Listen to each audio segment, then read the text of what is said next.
Do you want insight on the number one indicator of your success? I mean, who doesn't? One of the most popular episodes I did was episode 3. You can go to themillionaireinsider.com/3, and it's all on your Worth Barometer and how to achieve any goal. And it's priceless. It's something literally I have spent 40 years researching. In that episode, I share all the details about the Worth Barometer and how important your foundation is to achieving results.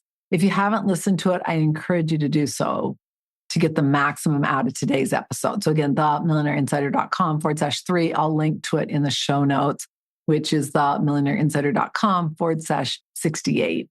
Today, we're going to explore 3 tips to help you improve your Worth Barometer so you can have more success and results in any area of your life. So stay tuned.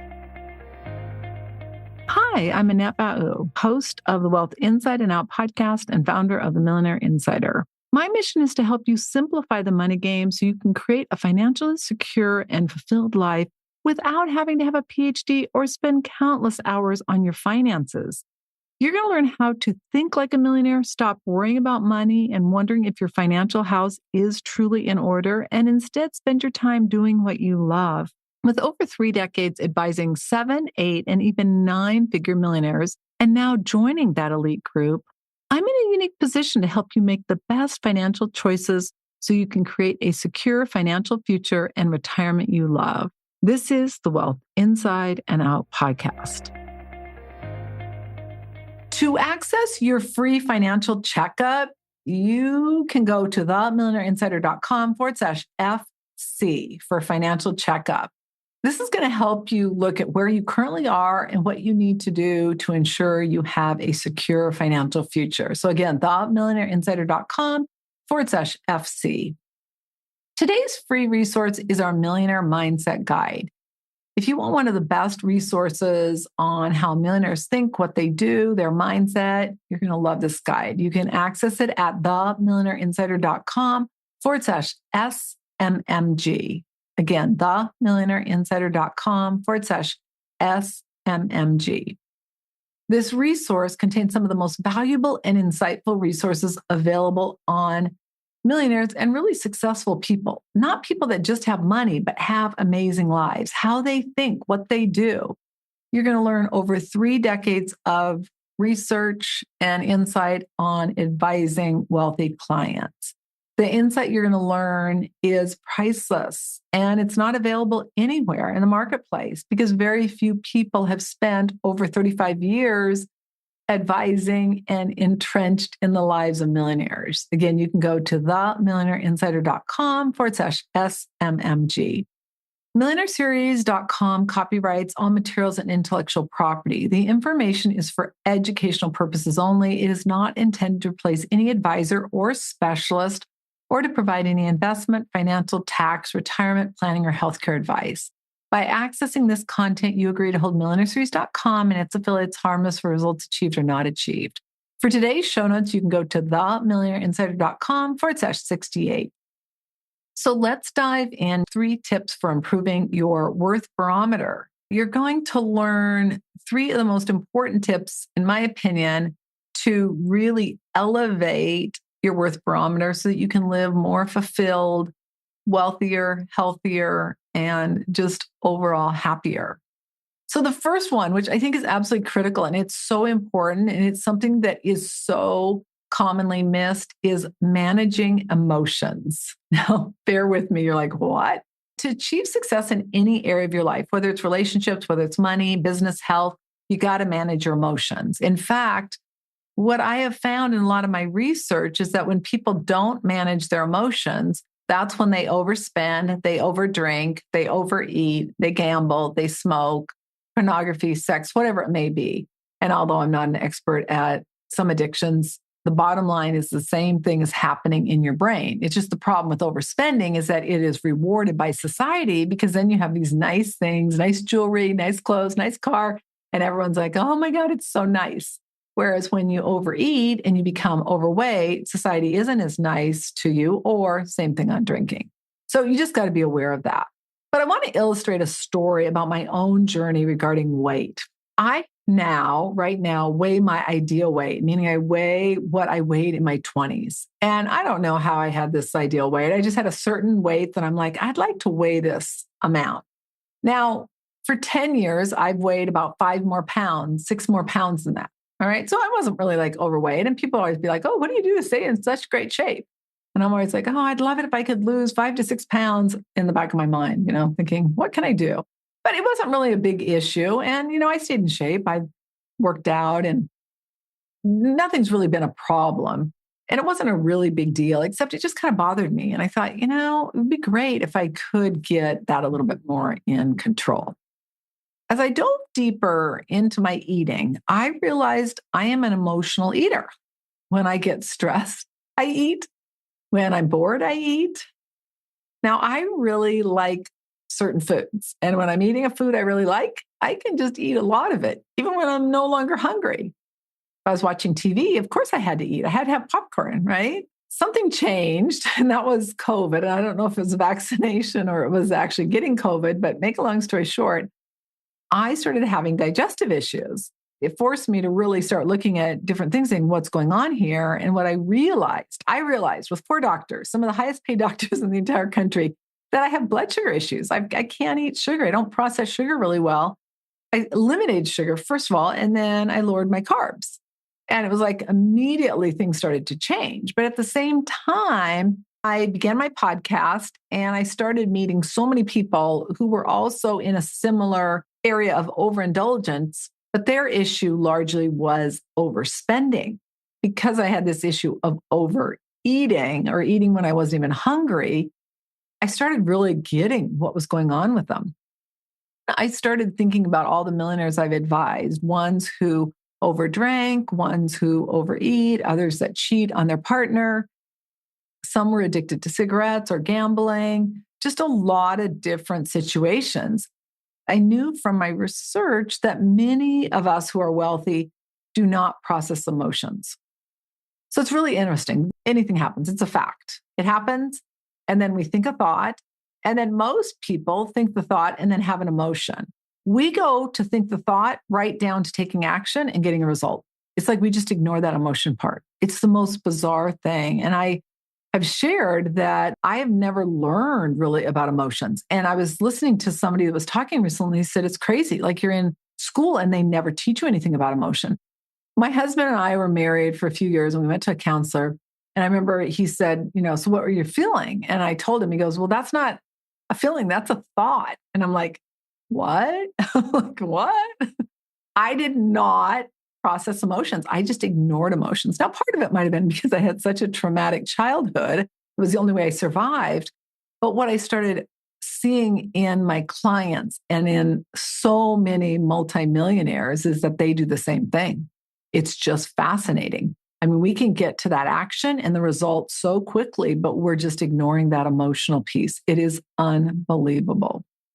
What I realized is that the problem when we're ignoring emotions is obviously there's a lot of them, but one of the main things that really was an eye opener for me is how many millionaires, and not a few of my clients, not a lot of them, a few of them, but more the people I was researching and the people that I was researching who are giving me insight on other people is how many of them have serious health issues like heart issues, diabetes, cancer, marital problems. The list goes on and on. But what I realized is a lot of those people, especially the ones I think about that I knew or knew of as far as heart issues, complete inability to process emotions. So it got me thinking. And then I started listening to this woman who's a weight loss expert. And she shared how she lost all this weight and she's been able to maintain it. And one of the things she said, which just reiterated my research and what I was thinking, is the fact that she was able to do that by managing her emotions. The issue is not food. The issue is not alcohol. The issue is not money. It is emotions. And I was so intrigued because I knew she was right. I knew not only was that my issue, not being able to process emotions, but so many of the people I've researched or advised.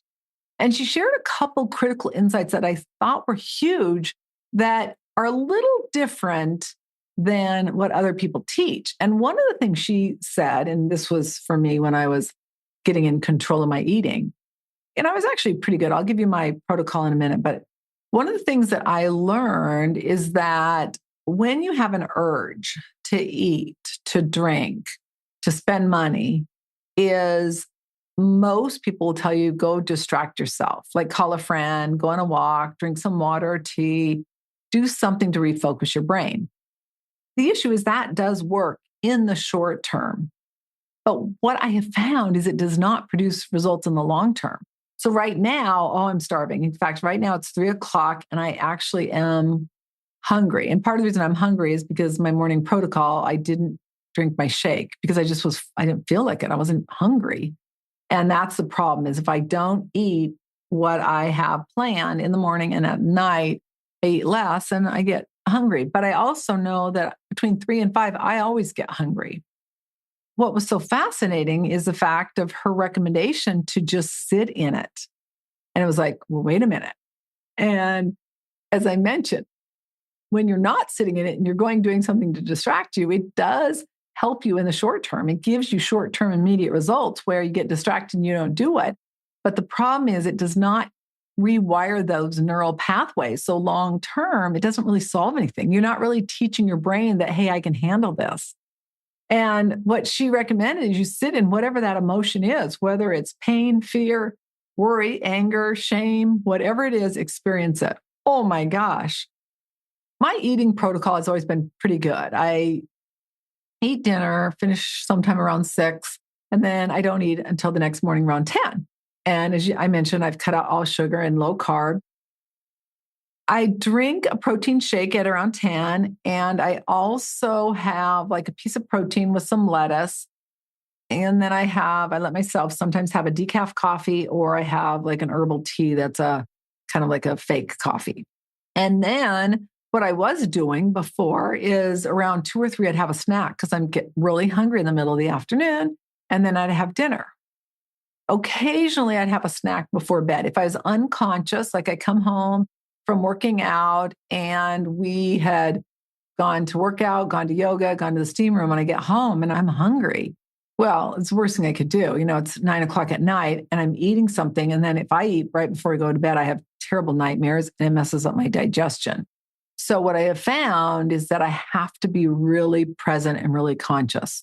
If I'm really hungry, I just have a cup of herbal tea, a caramel night tea, which is to die for. It tastes like dessert, or peppermint tea, or even ginger tea, something along those lines that are good for your digestion and don't cause nightmares and can take off that edge if I really feel I need something.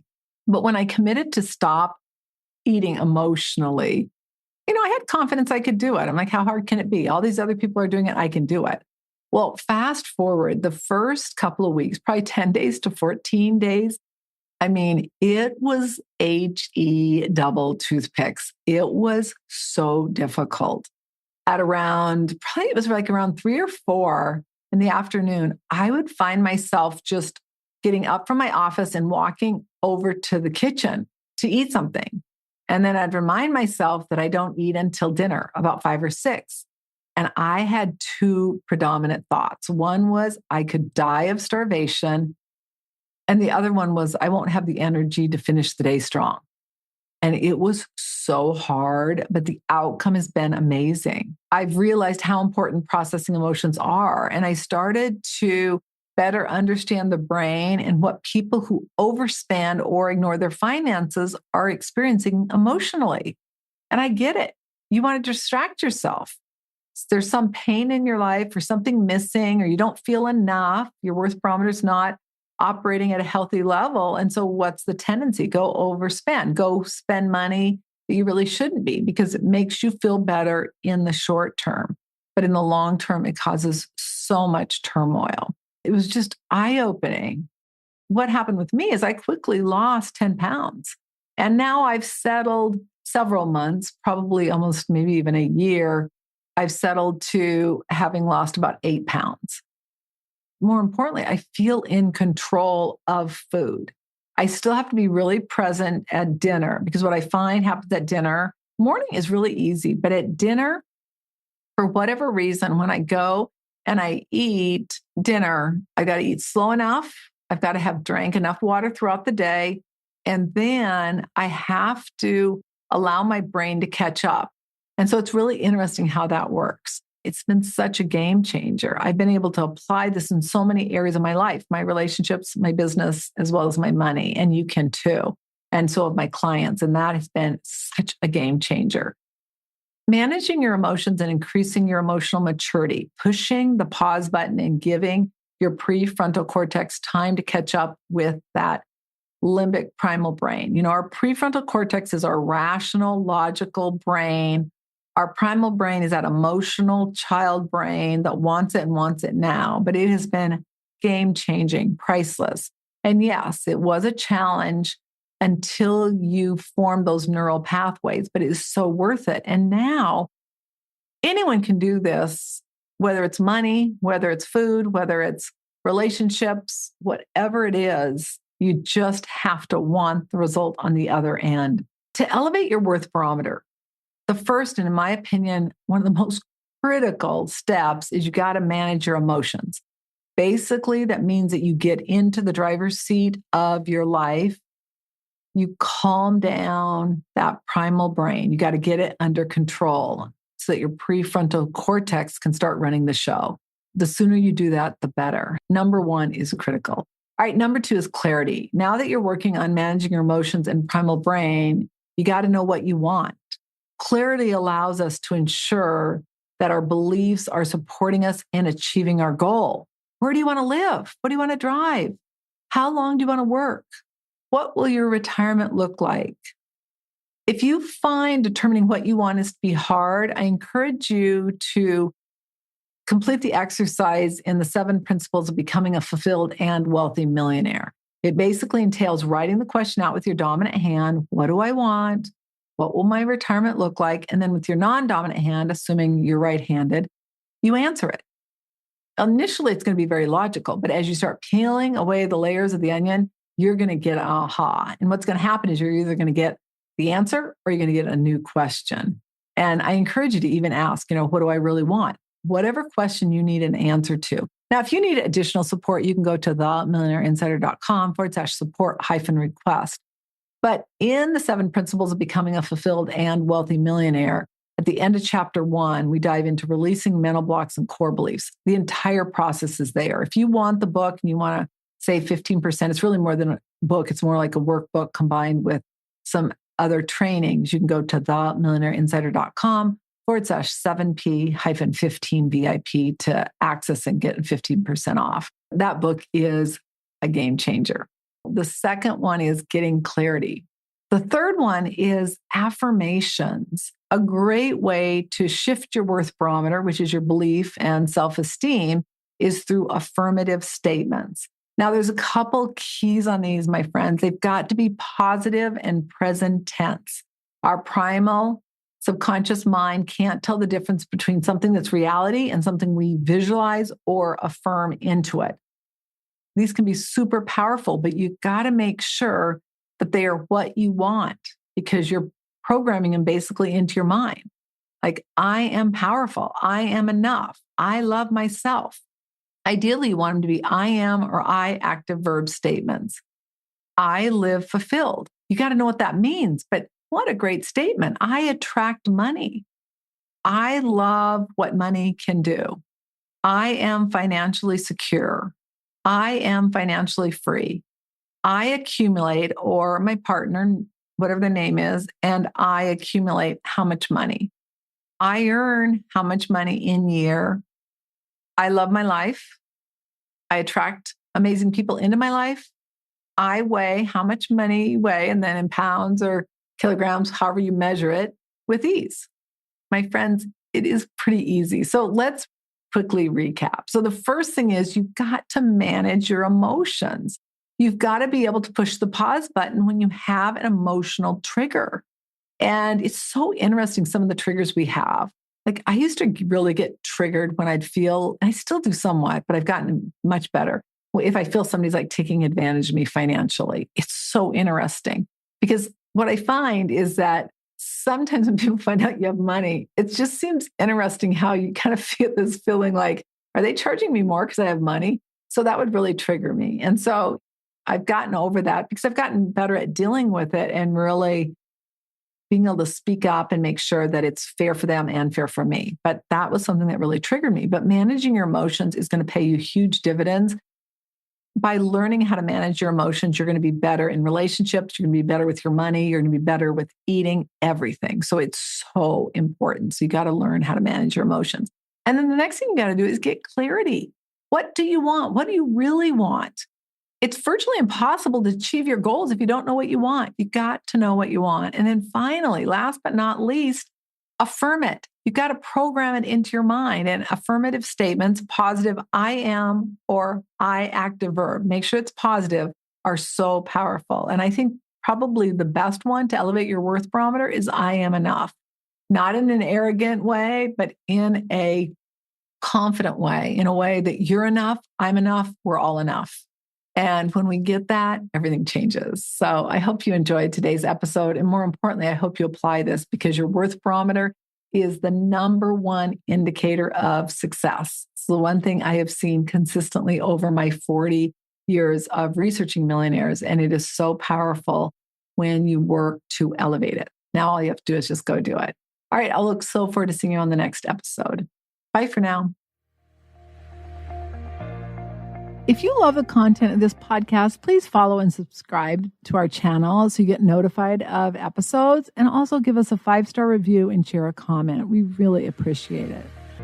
Congratulations on taking another step to create a financially free life you love. If you're not sure about your financial future or that it's in order, or you are ready to stop worrying about money, or possibly the fear of becoming a bag lady, ending up broke in retirement, or you simply are ready to know your financial house is in order so that you can have a bright financial future, please go to themillionaireinsider.com/NSF. And that doesn't stand for non-sufficient funds. It stands for next step finance. It's the next best step of what you need to do so you can avoid an NSF notice in your future. Again, themillionaireinsider.com/NSF. The number of women who were not broke or poor while working or married is staggering. The entire mission of the Wealth Inside and Out podcast is to ensure you have the information for you, your family, your friends, anyone who's willing to listen to it and apply it so that you can create a financially free life you love. Again, themillionaireinsider.com/NSF. Until our next episode, take one action that will help you create a financially free life you love. I'm Annette Ba'u, your host. All international copyrights are reserved. Bye for now.